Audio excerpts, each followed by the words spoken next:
part de ce nouveau numéro d'entretien que nous avons donc le plaisir de partager avec quelqu'un qui est aujourd'hui très connu donc, du milieu politique, mais également qui a eu à faire ses preuves donc, dans le secteur où il évolue, notamment dans le secteur donc, de la médecine, etc. Aujourd'hui, on a l'occasion de parler avec nos chers internautes pour échanger sur les questions d'actualité, mais également donc, de vous faire part donc, à cet invité, à ses qualités et aussi tout ce qu'il a eu à faire donc, dans le domaine où il évolue actuellement. Aujourd'hui, nous parlons avec un vice-président de l'Assemblée nationale de la 14e législature. Nous parlons également à un ancien maire des Points-E. Nous parlons aujourd'hui également à quelqu'un qui a eu peut-être à faire ses preuves au niveau donc, de l'espace politique en étant aux côtés de quelqu'un que vous connaissez très bien, de Moustapha Niasse. Nous parlons de Dr Malick Diop, qui est aujourd'hui le porte-parole de l'AFP, également quelqu'un qui est au niveau donc, du bureau politique de ce même parti. Nous allons échanger avec lui avant de développer toutes ces questions-là. On va le laisser se présenter avec nos chers internautes, comme nous avons l'habitude de le faire à chaque invité de ce numéro de l'entretien. Aujourd'hui, donc, vous avez l'opportunité de faire face à l'équipe de Dakaractu, mais également à ses chers internautes. Docteur, c'est toute l'équipe qui vous salue et vous dit merci pour cette opportunité. Merci beaucoup, Sadibou. Je profite de l'occasion, naturellement, pour saluer toute l'équipe très professionnelle de Dakaractu. Également saluer le travail remarquable que vous êtes en train de faire au niveau national comme international. Saluer les Sénégalaises et les Sénégalais qui nous regardent, qui nous écoutent et souhaiter une très très bonne année. Des vœux de santé, des vœux également de réussite dans toutes les entreprises des uns et des autres. Donc j'ai eu à le souligner tout à l'heure, on va parler certainement beaucoup de politique, mais également on va, avant d'aborder peut-être un certain nombre de questions, vous êtes vice-président au niveau donc, de l'Assemblée, au niveau donc, de cette 14e législature. Il y a eu beaucoup d'événements qui se sont déroulés ici, qui ont attiré vraiment la conscience internationale, qui ont interpellé tout Sénégalais.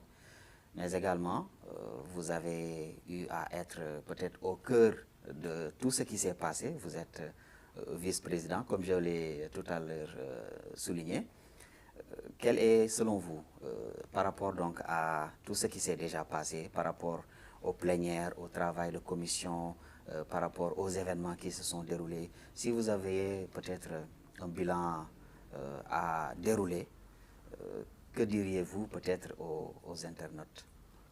Alors ce qui me vient à l'esprit, suite à la question que vous venez de me poser, c'est une assertion d'un penseur qui disait le plus important, aussi bien dans le cadre du public que du privé. Dans le travail que nous faisons, c'est la satisfaction du devoir noblement accompli.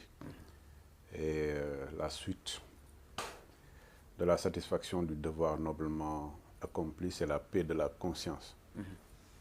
Lorsque des populations issues d'horizons divers, les 17 millions de Sénégalaises et les Sénégalais, qui sont dans les 46 départements, dans les 14 régions, également qui sont au niveau de la diaspora, vous élisent pour que vous les représentiez au niveau de l'Assemblée nationale. Vous avez une mission importante à mettre en œuvre. Et tout le monde est interpellé. Je pense qu'avant même d'être interpellé, on s'interpelle soi-même. La première chose, le premier élément, c'est le diagnostic, c'est l'introspection. Que chacun puisse savoir que lorsqu'il est au niveau de l'Assemblée nationale, la première chose, c'est de faire un travail personnel. Je donne quelques exemples.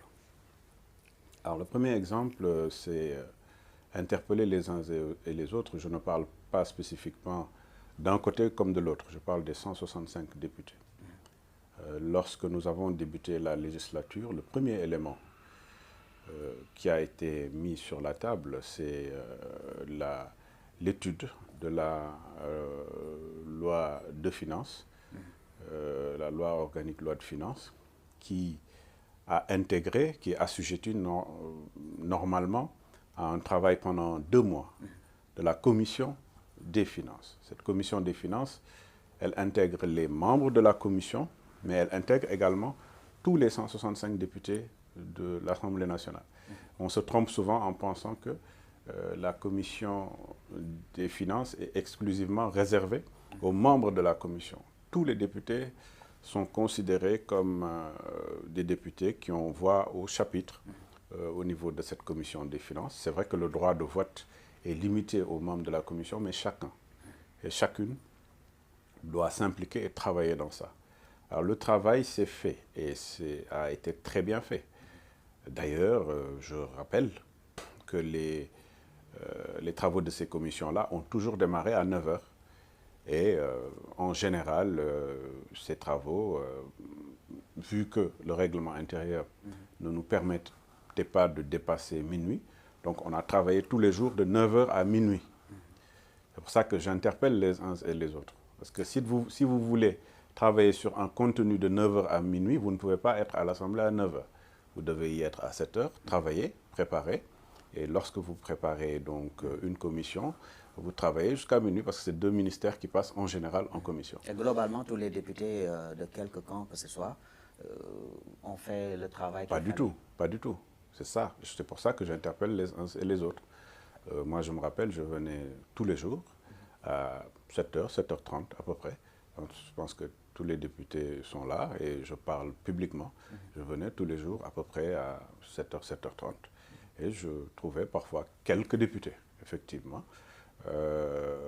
Au fur et à mesure, donc, les députés commençaient à venir. Mais je sais que les députés qui sont de la commission des finances ont eu à venir et à en faire un travail pendant cette période-là. Bon, il y a d'autres qui sont venus pendant cette période-là, mais il incombait, de mon point de vue, aux uns et aux autres que tous les députés puissent être là-bas pendant la période. Mais bon, ce n'est pas ça le plus important. Le plus important, c'est rappeler des faits.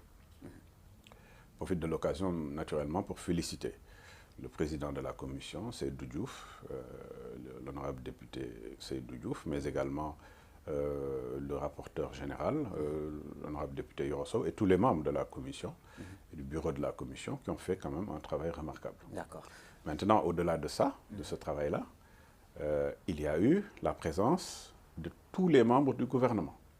Les ministres sont venus et sont venus avec les propositions. D'abord, le ministre des Finances, qui a été là pendant toute la période, mais également les autres ministres sectoriels qui sont venus, qui ont présenté naturellement leur programme assujetti au budget qui leur est imparti. On a fait ce travail-là et en général, ce budget a été voté par les députés membres de la commission. Bon, on a eu une surprise, je pense, en tout cas moi personnellement, je pensais. Oui. C'est quelle surprise? La première surprise pour moi, je pensais que la cohérence voudrait que moi, je suis député, je suis venu en commission, j'ai travaillé techniquement sur un budget, le budget d'un ministère. Si je vote pour que ce budget-là soit mis en œuvre, je ne peux pas venir en plénière parce que c'est public et faire le contraire. Ce n'est pas cohérent. La cohérence voudrait qu'en commission, je vote contre. Ce n'est pas un problème. Chacun est libre de faire ce qu'il veut. Mais je ne peux pas voter pour en commission et venir à la plénière parce que c'est public, je vote contre. Ce n'est pas cohérent. C'est-à-dire que le travail technique qui doit se faire a été transformé en travail politique. Donc vous pensez qu'il y a un objectif derrière? Ah oui, je précise que le travail technique en commission a été transformé en travail politique. Or, aujourd'hui, quand nous sommes des députés élus par le peuple, nous devons faire tout pour intégrer les problèmes issus du peuple. Parce que ce qu'on a fait pour cette période-là, c'était très dur pour les membres du gouvernement. Hein. À la limite, celles et ceux qui ont été les plus durs dans le travail technique, ce sont les députés même de la mouvance présidentielle qui ont été très durs sur des sujets qui concernaient les populations. Et ce qui, quand même, a été très intéressant, c'est que lorsque les ministres sont revenus en plénière, ils ont tenu compte, dans beaucoup de domaines, de tout ce qui est amendement, mais également des suggestions issues de ces commissions. Ça, c'était très intéressant. Et c'est ce qui nous a poussé, en tout cas moi personnellement et les députés de la mouvance présidentielle, à voter encore une fois le budget en plénière. On a vu le contraire pour d'autres. On a vu des députés de l'opposition qui ont fait la même chose. Hein. Parce que comme vous le savez, nous sommes 82. Mais même des budgets ont été votés en plénière à 90. En commission, parfois, c'était l'unanimité. Donc, il y a quand même beaucoup de députés de l'opposition également qui ont été très responsables et qui ont fait ce Aujourd'hui, on parle également de certains députés qui ont eu peut-être à se distinguer lors du passage de certains ministres. Bon, on va prendre au hasard, pas au hasard, mais c'est des exemples où peut-être vous pouvez penser qu'il y a des actes bien précis qui ont été posés. Le passage du ministre de la Justice, garde des Sceaux, le passage du ministre de l'Intérieur et même un peu celui du ministre du Commerce et de la Consommation. Aujourd'hui, particulièrement quand le ministre de la Justice est passé, il y a des événements qui se sont déroulés et qui ont même été relayés même au niveau international. L'affaire Amin Ndiaye Gniby notamment, qui a eu donc vraiment beaucoup de rebondissements conduisant donc à l'arrestation de ces deux parlementaires de Yewwi Askan Wi. Une tache noire qui vous a certainement marqué aujourd'hui. Ah oui, naturellement. Bon, vous savez, il y a beaucoup de choses qui se passent lorsque vous êtes en instance et qui ne concernent pas exclusivement ce qui se passe en instance. Je donne juste l'exemple que vous venez de citer.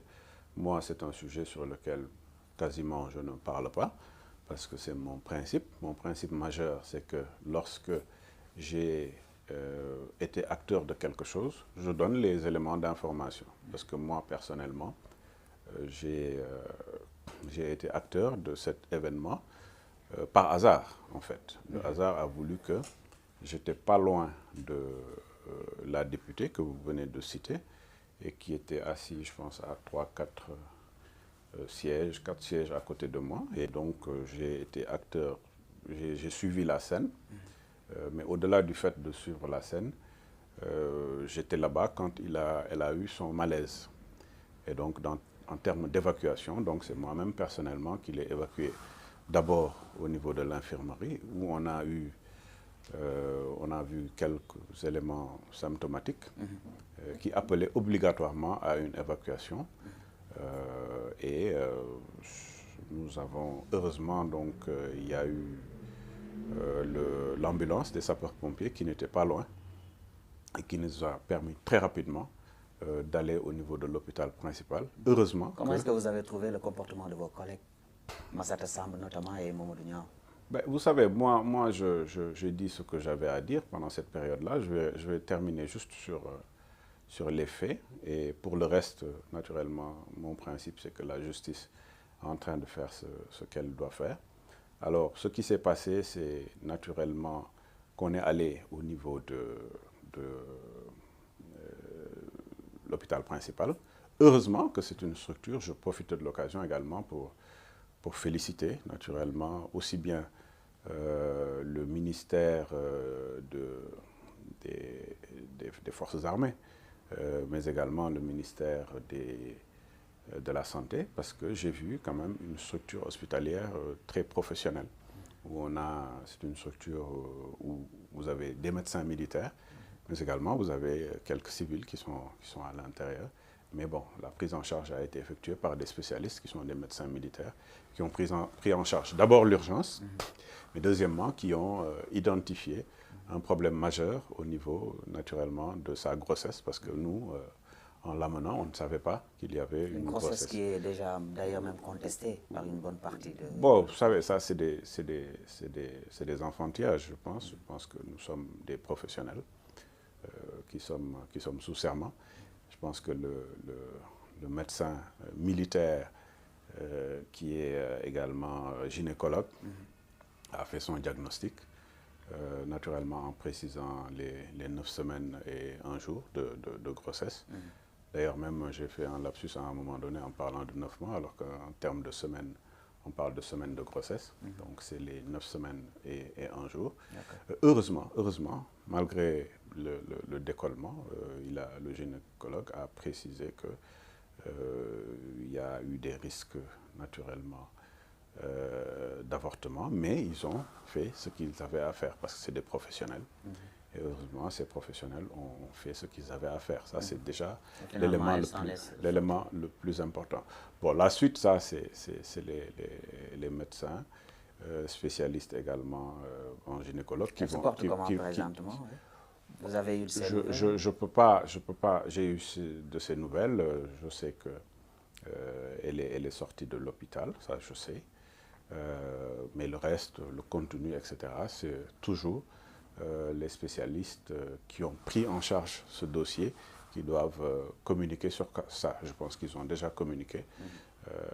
Ils ont dit ce qu'ils avaient à dire. Le reste, c'est entre eux, naturellement, et la justice.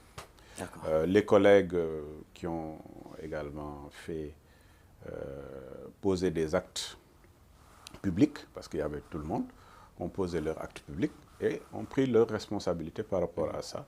La justice aussi a pris ses responsabilités. Moi, je n'ai absolument rien à dire par rapport à ça. J'ai condamné l'acte qui a été posé, pas en personnalisant, parce que ce n'est pas un truc à personnaliser, c'est juste parler du fait de poser un acte de violence physique au niveau d'un endroit et vis-à-vis également d'une femme enceinte. Donc on a condamné quand il le fallait. Le reste, on laisse la justice faire son travail. Maintenant... Globalement, vous êtes satisfait au niveau de tout ce qui s'est passé, de la commission, des travaux de commission à la plénière? Ben, vous savez, nous, ce qu'on devait faire, on l'a fait. Comme j'ai dit, la satisfaction du devoir noblement accompli, la paix de la conscience. Mais au-delà de ça, bon, on a vu que quand même, il fallait des réformes.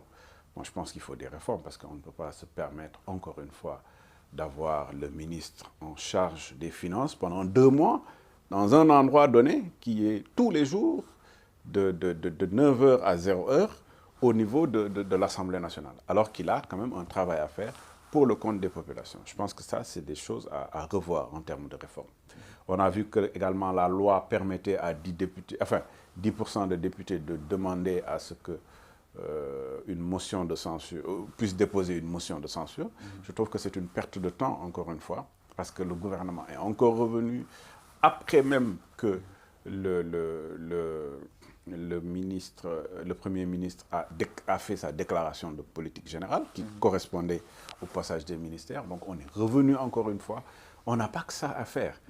On n'a pas que ça à faire, premièrement, mais surtout, le gouvernement n'a pas que ça à faire. Parce que nous exigeons des résultats du gouvernement. Mais le changement qualitatif au niveau des débats, vous l'avez constaté? Lequel? Avec peut-être l'implication forte de l'opposition avec les débats, les contradictions. Voilà, on est dans un pays démocratique et on est aussi dans un régime parlementaire. On est dans un régime présidentiel. Présidentiel, du moins. Le Parlement joue son rôle, mais c'est un régime présidentiel. Et je vois que le débat, en tout cas, le débat très élevé, venait surtout de Benno Bokk Yakaar. Ça, vraiment, sur le plan technique. Et il y a une forte implication de l'opposition, quand même. Implication, c'est-à-dire, il y a des critiques. On voit une opposition, peut-être, qui veut peut-être, quand nous voyons, par exemple, c'est un exemple, le ministre des Forces armées, on n'a jamais débattu comment dirais-je, son budget. Donc, je pense que c'est une avancée pour les populations, peut-être d'entendre les députés, leurs élus, débattre de certaines questions, même si on peut peut-être se réserver. Je ne suis pas du tout d'accord avec vous sur ça. Et d'ailleurs, je l'ai dit publiquement. Moi, j'ai dit publiquement que, de mon point de vue, on peut débattre de tous les budgets, ce qui est tout à fait normal. Du ministère des Affaires étrangères jusqu'au ministère sur le plan hiérarchique que l'on retrouve au niveau de la hiérarchie en dernière position.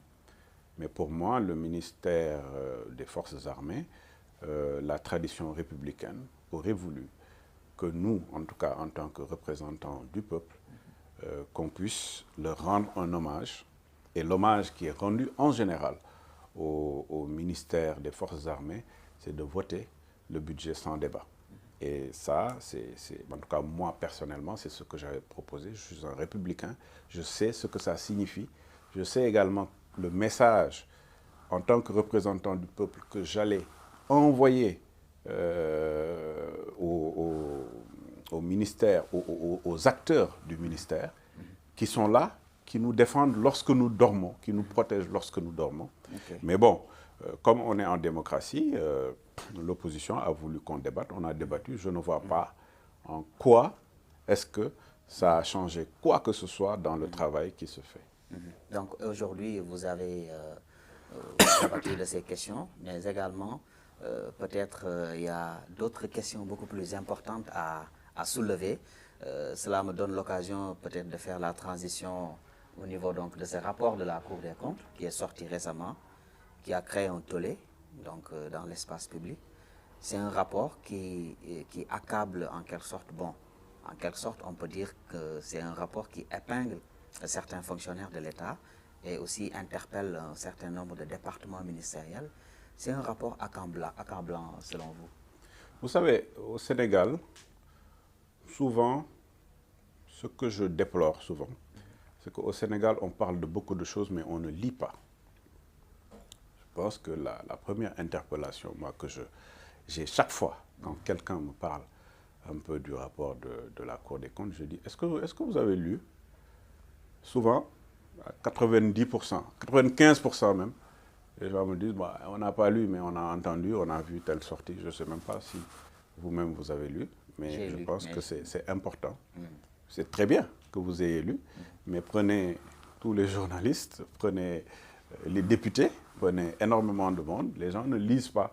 Même, vous savez, même les budgets sur lesquels nous travaillons, jour et nuit, les documents budgétaires, je vous assure, vous ne verrez pas 10% de députés qui ont fait l'effort, le travail de contenu pour lire tout ce qui est proposé au niveau de la loi des finances et autres. C'est ça, je vous donne des éléments factuels. C'est dommage. Mais bon, ce qu'il y a, moi je suis issu d'une école appelée l'École nationale d'administration publique du Québec.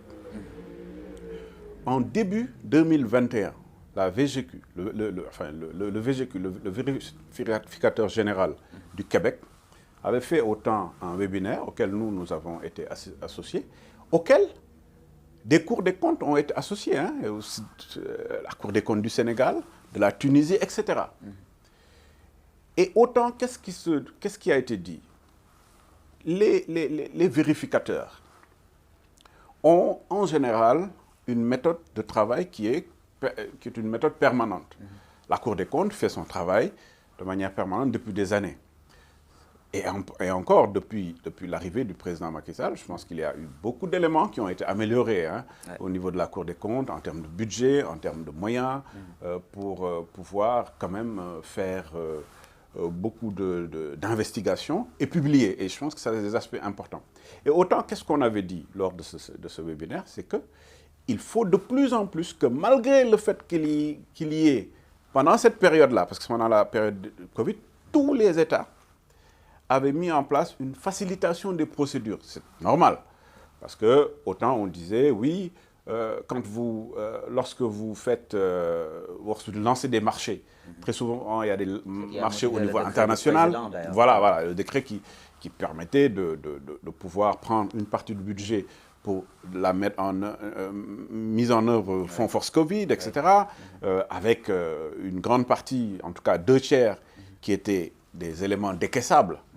Et qu'est-ce qui avait été dit autant? Il faut impérativement que les vérificateurs continuent à jouer leur rôle. Et c'est pour ça que j'apprécie ce qui s'est passé au Sénégal.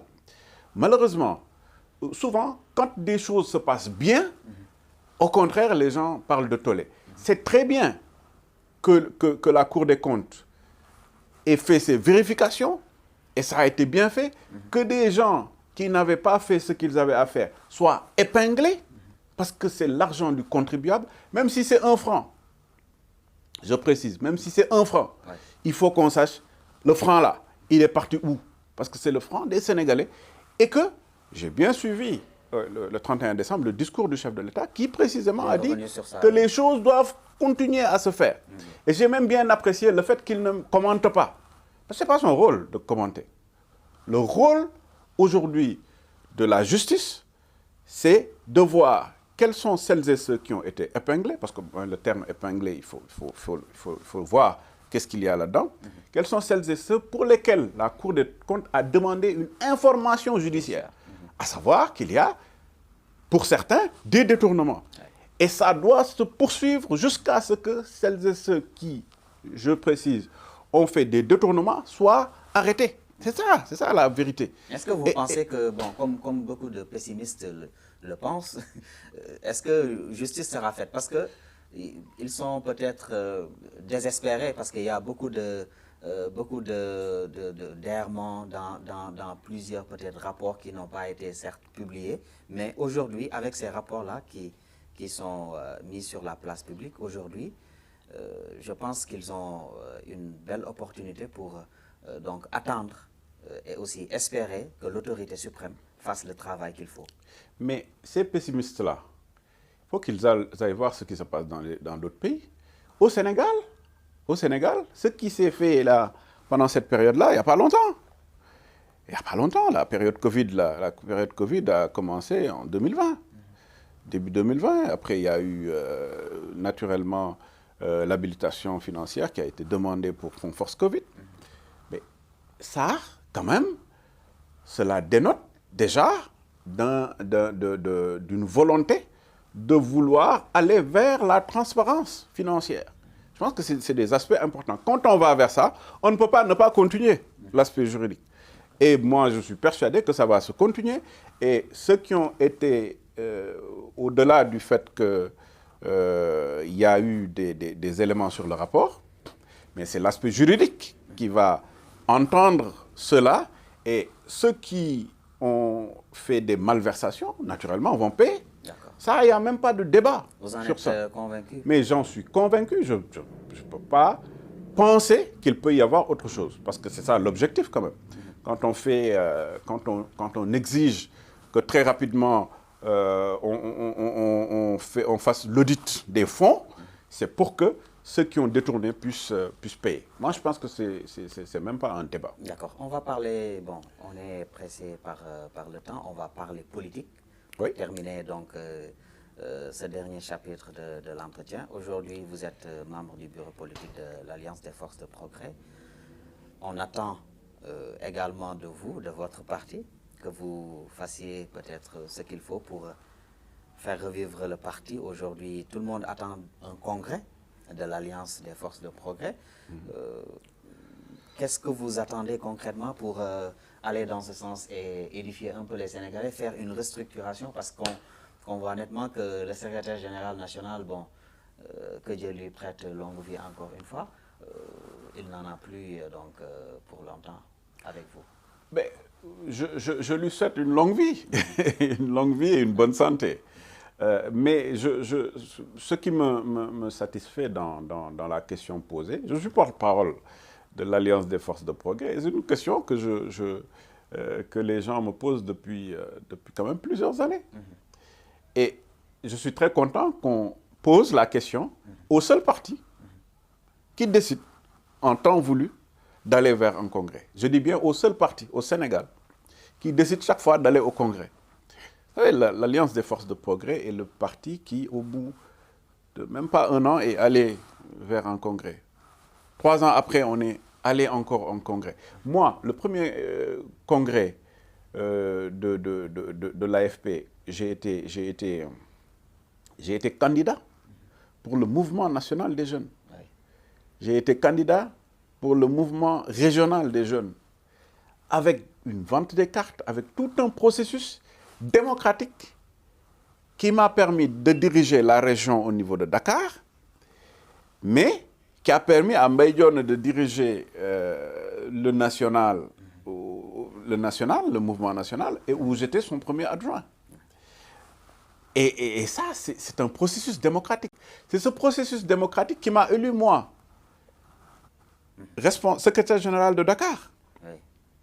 Je n'étais pas secrétaire général du mix de Dakar, j'étais secrétaire général des jeunes à Dakar. Quand j'ai dépassé 35 ans, je suis allé me battre sur le mix. J'ai vendu des cartes. Il y avait 9 candidats, dont 5 maires. Je dis bien à Dakar. Il y avait 9 candidats, dont 5 maires.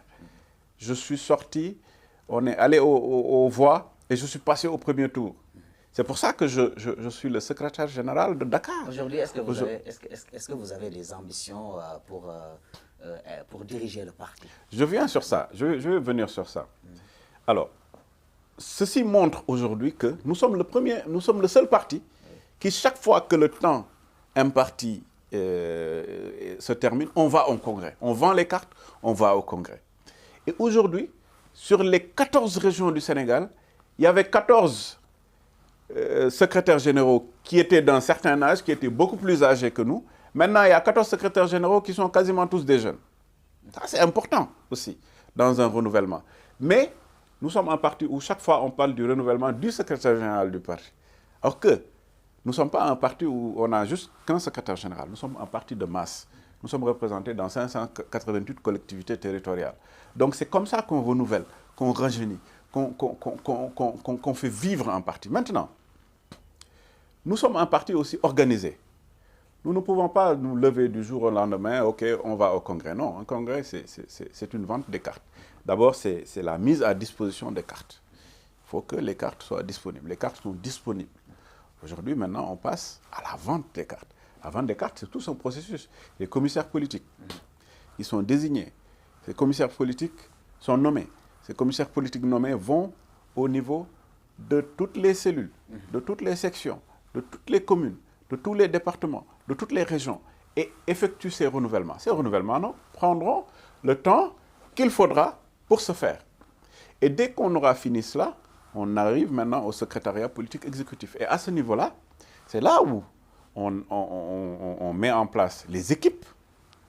C'est des équipes de direction. Ce n'est pas une équipe d'une personne, c'est une équipe plurielle de direction. Après avoir mis en place l'équipe plurielle de direction, c'est là-bas maintenant qu'on élit un secrétaire général ou une secrétaire générale. Ça peut être une femme, ça peut être un jeune, etc. Êtes-vous un profil peut-être qu'on peut attendre, par exemple, par rapport à ces renouvellements? Non, ça n'a pas d'importance. Ce que je dis, pourquoi je dis que ça... oui, ça a de l'importance parce qu'aujourd'hui, on parle beaucoup de... Bon, tout le monde vous reconnaît au niveau du parti. Tout le monde reconnaît, par exemple, quelqu'un comme Alioune Sarr, qui a été ministre également. Tout le monde connaît également le ministre de la Pêche, Pape Sagna Mbaye, etc. On a tant de profils aujourd'hui au sein de l'Alliance des forces de progrès. Mais aujourd'hui, est-ce qu'on peut, selon vous, attendre quelqu'un comme Dr Malick Diop, par exemple, diriger peut-être le secrétariat national du parti? Non, ce que vous venez de dire, ça confirme le fait que l'Alliance des forces de progrès de 1999 aujourd'hui a créé des leaderships importants qui font que, vous savez, quand vous allez vers un renouvellement, il faut trouver ce qu'on appelle un primus inter pares, c'est-à-dire un premier parmi les égaux. Donc quand on parle de premier parmi les égaux, on ne peut pas parler d'une personne, on ne peut pas parler de telle ou telle personne. On parle d'une équipe plurielle de qualité. Vous pouvez faire partie de ce cercle. Parmi cette équipe... Vous pouvez faire partie de ce cercle. Vous savez... Vous êtes de ce cercle, je reprends ce que je viens de dire. Personne, aujourd'hui, au niveau de l'Alliance des forces de progrès, n'a pu être dans une instance sans avoir été élu par la base. Personne ne peut dire « moi je suis ». Ça n'existe pas, en tout cas chez nous. Celles et ceux qui le font, qui essaient de le faire et qui l'ont déjà fait, se sont totalement trompés, totalement gourés et ils n'ont pas compris l'esprit de l'AFP. L'esprit de l'AFP, c'est l'esprit d'équipe. L'esprit d'équipe permet aujourd'hui aux uns et aux autres de voir comment... Ça semble une pique pour Malick Gakou quand même. Moi, je ne cite jamais telle personne ou telle autre. Ce que je dis et que je répète, c'est que celles et ceux qui n'ont pas compris que l'équipe plurielle qui continue à travailler au sein de l'AFP et qui fait que une seule personne ne peut pas être à la tête, celles et ceux qui ne l'ont pas compris, finalement, le comprennent à leurs dépens. Ça, c'est un fait. Ils se seront totalement gouré. C'est pour ça que je dis ma personne n'a aucune importance. Ce qui est important aujourd'hui, c'est de savoir que nous sommes en train de dérouler ce que nous déroulons. Nous continuons à travailler dans le cadre de l'Alliance des forces de progrès, dirigée par le secrétaire général Moustapha Niasse, qui aujourd'hui a cette légitimité au sein du parti. Et nous suivons, nous, notre processus comme il faut. Mais on ne peut pas vous condamner peut-être d'avoir des ambitions d'être, par exemple, secrétaire général national. Ça, c'est pas un délit quand même. Pourquoi aujourd'hui insister sur cet aspect-là quand je dis aujourd'hui que le plus important pour moi dans le travail que nous faisons, c'est un travail de fourmi. D'accord. Pour dire, pourquoi je parle de travail de fourmi? Parce qu'une ruche, ce n'est pas la reine aujourd'hui qui est l'aspect le plus important. Mais la plus petite fourmi qui amène une pierre à l'édifice est aussi importante que la reine. Donc, c'est pour ça qu'aujourd'hui, j'insiste sur le fait que c'est une équipe qui est importante. Et on a une excellente équipe. On a des jeunes cadres, on a des femmes de qualité qui sont des cadres. On a énormément de jeunes qui ont été formés sous l'escarcelle du président Niasse et qui chacun ou chacune peut demain être le primus inter pares. On peut dire que vous vous préparez pour les élections de 2024 en tant que AFP, bien sûr, l'AFP, vous savez, l'AFP a été toujours, depuis 1999, actrice quasiment faisant partie en tout cas des acteurs principaux du landerneau politique jusqu'à aujourd'hui. Donc on continue à faire ce travail-là. Au sein de Benno, j'espère, bon, en 2024, vous n'envisagez pas certainement être toujours avec Benno. L'Alliance des forces de progrès est un parti qui est ancré non seulement dans Benno Siggil Sénégal, parce que je précise qu'on n'a pas il y a ce qu'on appelle Benno Siggil Sénégal et Benno Bokk Yakaar. Nous sommes ancrés dans Benno Siggil Sénégal, dirigé par le président Moustapha Niasse, avec d'autres partis qui sont à l'intérieur. Beaucoup d'autres partis qui sont à l'intérieur. Je pense qu'il y a à peu près une quarantaine de partis qui sont à l'intérieur de Benno Siggil Sénégal. Et Benno Siggil Sénégal est ancré dans Benno Bokk Yakaar, dirigé par le président Macky Sall. Dans ce travail-là, c'est un travail que nous faisons de concert. Et comme j'ai dit, aucun parti ne peut avoir de l'importance s'il n'est pas un parti de masse ou un parti qui a amené une base solide à la coalition. L'AFP, pourquoi cet élément est important? Nous continuons à faire ce travail de base en permanence partout au niveau du Sénégal. Au-delà du fait de faire ce travail de base partout au niveau du Sénégal, nous travaillons dans ces deux coalitions qui sont nos coalitions, la coalition originelle également la coalition Benno Sénégal, Benno Siggil Sénégal sur laquelle. C'est pas le sujet d'aujourd'hui. C'est pas le sujet d'aujourd'hui. Le fonctionnement, vous savez, nous on est formés politiquement. La formation politique nous exige un certain nombre d'éléments qui sont des éléments obligatoires d'un acteur politique. L'acteur politique, il doit savoir que ce qui doit nous amener à proposer des candidats, c'est d'abord un débat interne. Naturellement, le premier débat interne, c'est le débat interne au sein de l'Alliance des forces de progrès, qui a ses instances, qui a ses instances de décision, qui sont habilitées à discuter à l'interne pour parler de candidature. En 2024, qui sera notre candidat, etc. Ça, c'est un débat à l'interne au sein de l'AFP d'abord. Si le débat est évacué au sein de l'AFP, ce débat passe maintenant au sein de Benno Siggil Sénégal, puis ce débat passe au niveau de Benno Bokk Yakaar. C'est comme ça que ça se passe, en termes de formation politique. On va terminer avec la question, bon, je peux la nommer ainsi, la question qui fâche.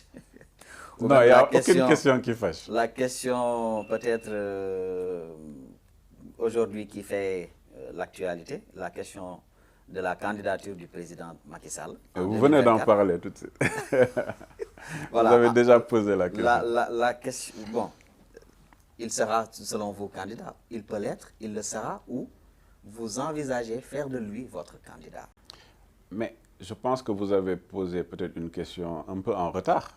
parce que je vous ai parlé du fonctionnement politique. La candidature, naturellement... Non, c'est-à-dire on parle de la validation de sa candidature selon donc, le référendum qui a été fait en 2016. Aujourd'hui, tous les constitutionnalistes parlent de cette question. Voilà, c'est aujourd'hui une question peut-être qui est entre le juridique et le politique. Il y a aussi l'aspect juridique, il y a l'aspect moral.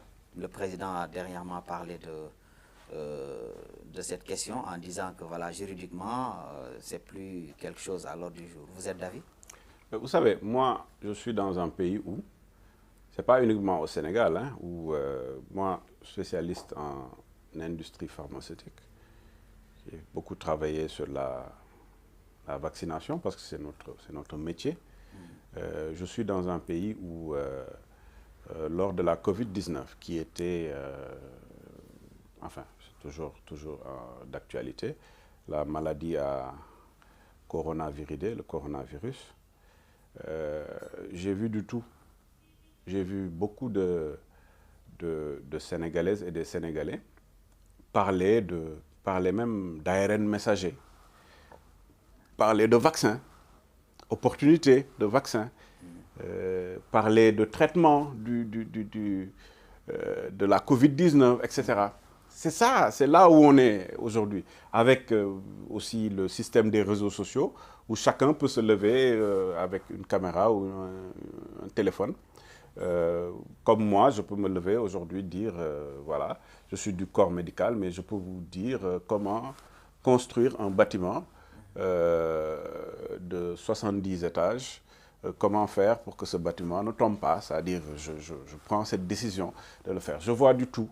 Et c'est pour ça qu'on voit l'équipe nationale du Sénégal où il y a 17 millions de football, où il y a 17 millions d'entraîneurs. C'est la même chose pour la Constitution où, voilà, des gens comme moi se lèvent pour dire que, bon, voici la Constitution, moi je l'interprète parce que moi je suis un constitutionnaliste, malgré le fait que je suis administrateur public spécialisé en industrie pharmaceutique, je peux faire une analyse en tant que constitutionnaliste de la Constitution. Quoi, vous, concrètement?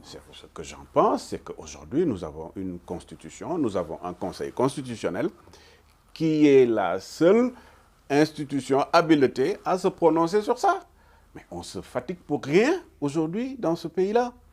Je suis désolé, chacun parle de tout comme il veut. Si la Constitution valide la candidature de Macky Sall, vous allez la soutenir, cette candidature? Ce n'est pas aujourd'hui le sujet. Quand le sujet arrivera en temps voulu, en temps opportun, et que le parti politique dans lequel je suis aura pris une décision, on va en parler. Mais moi, je ne peux pas, moi, aujourd'hui, parler. Je ne l'ai jamais fait. Ça fait depuis 1999, même bien avant que je fasse la politique, je parle de choses que je maîtrise. Et quand je parle de choses que je maîtrise, quand j'en parle, je suis désolé. Les gens savent que ce que je dis là, c'est un fait. Je ne vais pas parler en interprétant comme un constitutionnaliste que je ne suis pas. D'accord. Merci beaucoup, docteur. Nous vous remercions de nous avoir permis donc d'échanger avec vous. Peut-être le message que vous devrez faire passer pour nos internautes. Ben, le message... Pour les Sénégalais de manière générale. Voilà, au-delà du fait de souhaiter surtout une bonne et heureuse année, souhaiter que le Sénégal vraiment... parce que nous avons beaucoup travaillé avec d'autres députés sur le budget du Sénégal, qui pour la première fois, en tout cas nous avons voté un budget de 6 411 milliards, qui va aller vers une croissance de 10,1, un budget où on a un caractère social à 48%. Nous souhaitons que le Sénégal aille de l'avant. Nous souhaitons que les Sénégalaises et les Sénégalais aillent de l'avant. Moi, chaque année, je fais quasiment le tour du monde avec l'Agence sénégalaise de promotion des exportations. Ça fait presque quasiment 10 ans. J'ai fait vraiment le tour. J'ai des pays africains, des pays européens qui sont en difficulté, des pays asiatiques. Je pense que le Sénégal, aujourd'hui, est un pays qui est sur la bonne voie et que pour cela, il n'y a pas une personne qui peut régler le problème des Sénégalaises et des Sénégalais. Nous devons revoir notre comportement en tant que Sénégalais. Un. Deuxièmement, que les hommes politiques que nous sommes, que nous soyons, que la balle soit à terre, que nous soyons beaucoup plus sportifs, que le pouvoir la mouvance présidentielle accepte les critiques de l'opposition, que l'opposition accepte également que quand il y a des réalisations probantes pour le compte des Sénégalais et des Sénégalais, l'opposition doit apprécier cela. Et que l'opposition ne prenne pas, les hommes politiques ne prennent pas en otage les Sénégalais. Malheureusement, beaucoup de Sénégalais tombent dans le piège. Parce que nous sommes dans un pays où chaque jour on parle d'élections. On est venu, on a parlé d'une émission, on aurait pu entrer en profondeur dans le budget du Sénégal, dans les aspects sociaux, dans les aspects éducationnels. C'est le temps qui nous reste. Oui, oui, d'accord. Mais c'est juste pour dire... voilà, on parle trop d'élections dans ce pays-là. Chaque année, il y a des élections, on perd du temps, on est que dans ça. Mais ça, c'est uniquement les hommes politiques. Quand on parle de marche, on marche rarement pour les problèmes des Sénégalais, mais les marches, c'est toujours... Est-ce qu'on doit aller aux élections? Marche, d'ailleurs, qui a été annoncée tout à l'heure par Yewwi Askan Wi. Toujours. Je ne sais même pas quel est le sujet, mais je suis sûr qu'on parle des élections. Donc, c'est dommage que les hommes politiques puissent prendre en otage les Sénégalais. On ne dépasse pas 1%, hein, les hommes politiques. On est très fort, hein, même malgré le fait qu'on n'a pas 1% d'hommes politiques, on est en train vraiment c'est pourquoi je lance un message aux Sénégalais et aux Sénégalais de pouvoir vraiment prendre en main leur avenir, de prendre en main ce qu'ils doivent faire dans le cadre du Sénégal, qui est sur la bonne voie et qui doit avancer. Je vous remercie. Vous êtes également, bon, c'est juste une parenthèse, vous êtes médaillé de bronze, donc par rapport donc, à cette boxe chinoise que nous connaissons au niveau...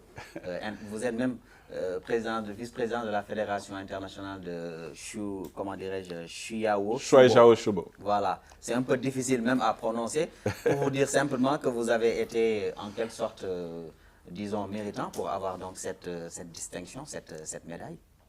Ben merci. Bon, en fait, vous savez, moi, je pratique les arts martiaux depuis l'Inde, hein, depuis que je suis à New Delhi. J'étais à New Delhi quand j'avais 4 ans avec mes parents. Donc, j'ai pratiqué le Kung Fu, la lutte et boxe chinoise, Jiao Shubo, Krav Maga. Naturellement, je donne des cours à certains jeunes. Et c'est une très bonne chose. Moi, je pense que le monde des arts martiaux, je parlais au ministre des Sports pour lui dire qu'il faut donner plus de force au monde des arts martiaux. Et ce monde des arts martiaux peut permettre aujourd'hui d'éviter certaines choses. Je pense que la violence qu'on voit ici partout, on en a parlé de la violence au niveau de l'hémicycle, c'est parce que peut-être que les gens ne pratiquent pas beaucoup les arts martiaux. Parce que quand on pratique les arts martiaux, on devient vraiment quelqu'un de non violent, quelqu'un qui, malgré le fait qu'il travaille musculairement et tout, techniquement sur des combats et tout ça, mais le propre du Budoka, c'est d'être quelqu'un de non violent. Et plus on est pratiquant, plus on devient calme. Moi, comme j'ai dit, quand je vois un jeune trop turbulent, je dis, bon, amenez-moi ce jeune-là au niveau de la salle. Et au bout de quelques mois, il devient quelqu'un de calme, quelqu'un de... Voilà. C'est un message peut-être que certainement vos détracteurs vont saisir avec une très grande prudence. Voilà, donc... Non, moi, je n'ai pas de détracteurs. Ah oui. En tout cas, je pense. Peut-être sur les réseaux sociaux, vous avez quelques gars peut-être qui vous... voilà, qui peut-être chahutent un peu votre comportement politique. Mais bon, en tout cas, cela a été un plaisir d'échanger avec vous sur un certain nombre donc, de points d'actualité. Voilà, comme nous avons l'habitude de le faire avec vous, vous êtes quelqu'un avec qui nous échangeons le plus souvent par rapport à plusieurs points politiques. Aujourd'hui, donc, vous avez été l'invité de l'entretien. Bon, nous l'avons fait précédemment avec quelqu'un des vôtres du parti, Pape Sagna Mbaye. Oui, mon grand donc, frère. Voilà, aujourd'hui, c'est avec vous. En tout cas, cela a été un plaisir d'échanger avec vous. Merci donc pour cette disponibilité, Dr Malick Diop. Nous remercions également toute l'équipe technique qui a été derrière donc, la réalisation de cette émission, Selem Mbaye, Demba Diagne, mais également Boy Djiné El Hadj Kane. Merci à vous, merci à nos chers internautes et nous vous donnons rendez-vous très prochainement pour un autre numéro de l'entretien.